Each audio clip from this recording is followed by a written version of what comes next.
নমস্কার বন্ধুরা, আমার চ্যানেলে আপনাদের স্বাগত জানাই। আজকে আমি আপনাদের বানিয়ে দেখাবো আলু বিরিয়ানি। তার জন্য আমি 5টা আলুকে ছাড়িয়ে ধুয়ে রেখে দিয়েছিলাম। আমি এক সাইজেরই আলু নিয়েছি। এবার আমি কেটে নিচ্ছি 2 পিস করে। এবার আলুগুলো সব কাটা হয়ে গেছে। এবার আমি পেঁয়াজ সরু সরু করে কুচিয়ে রেখেছিলাম বেরেস্তার জন্য। এবার কড়াতে তেল গরম করতে দিয়েছিলাম, তেলটা গরম হয়ে গেছে। পেঁয়াজটা এবার ভেজে বেরেস্তা করে নিলাম। এবার ভাজা হয়ে গেছে, এবার আমি তুলে নিচ্ছি। এবার ওই তেলের মধ্যেই আমি 1 চামচ ঘি দিলাম আর গোটা গরম মশলা দিলাম ফোড়নে দিয়ে। এবার ওর মধ্যে আমি পেঁয়াজ দিয়ে দেব। এবার পেঁয়াজটা লাল লাল করে ভেজে নেব।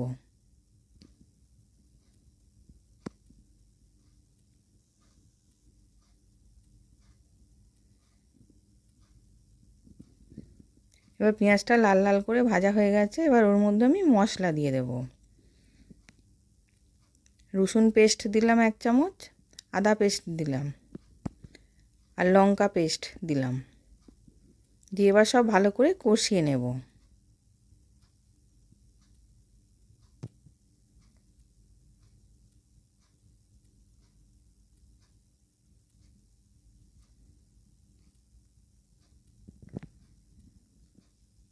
এবার ভালো করে কষানো হয়ে গেছে। এবার ওর মধ্যে আমি কিছু গুঁড়ো মশলা দিয়ে দেবো। হলুদ গুঁড়ো দিলাম আর কাশ্মীরি লঙ্কা গুঁড়ো দিলাম দিয়ে ওইগুলোও ভালো করে মিশিয়ে নিচ্ছি।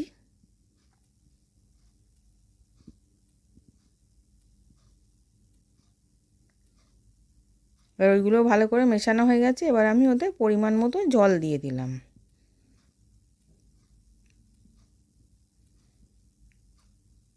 দিয়ে এবার আমি আলুটাকে দিয়ে দেব, দিয়ে আলুটাকে সেদ্ধ করে নেব।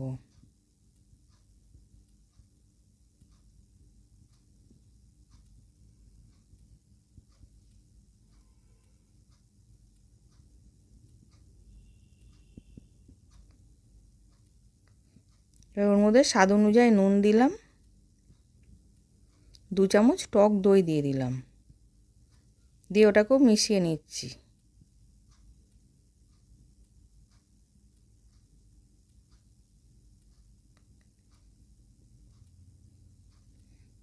এবার 1 চামচ বিরিয়ানি মশলা দিয়ে দিলাম দিয়ে এবার ভালো করে মিশিয়ে ঢাকা দিয়ে রেখে দেব সেদ্ধ করার জন্যে।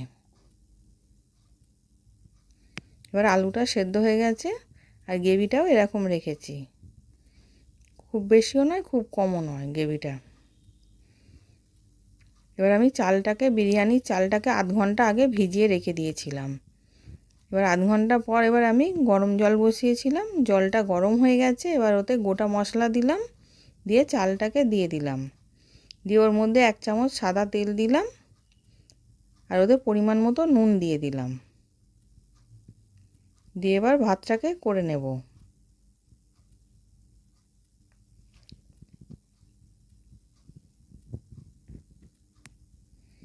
এবার আধখানা লেবুর রস দিয়ে দিলাম।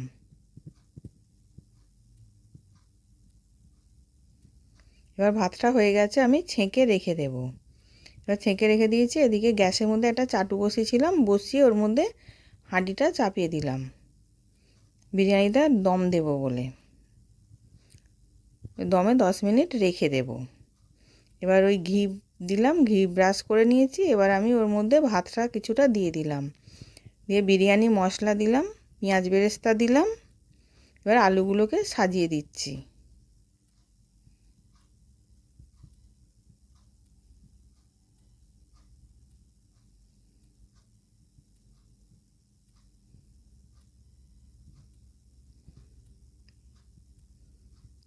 এবার বাদ বাকি ভাতটাকেও দিয়ে দিলাম দিয়ে ওটাকেও মিশিয়ে নিচ্ছি। এবার বিরিয়ানি মশলা দিলাম আর দুধ, কেশর, ফুড কালার, কেওড়া জল, গোলাপ জল, মিঠা আতর মিশিয়ে রেখেছিলাম সেটাকে দিলাম। দেওয়ার পর এবার 2 চামচ ঘি দিয়ে দিলাম, পেঁয়াজ বেরেস্তা দিলাম দিয়ে চাপা দিয়ে 10 মিনিট রেখে দিয়েছিলাম। এবার আমি নামিয়ে নিয়েছি। আমি আলু বিরিয়ানির সাথে চিকেন চাপ আর রায়তা সার্ভ করেছিলাম। নতুন নতুন রেসিপি দেখতে লাইক দিয়ে ফলো করে রাখো। আশা করছি ভিডিওটা ভালো লেগেছে। আমি হাজির হব আর এক নতুন রেসিপির সাথে।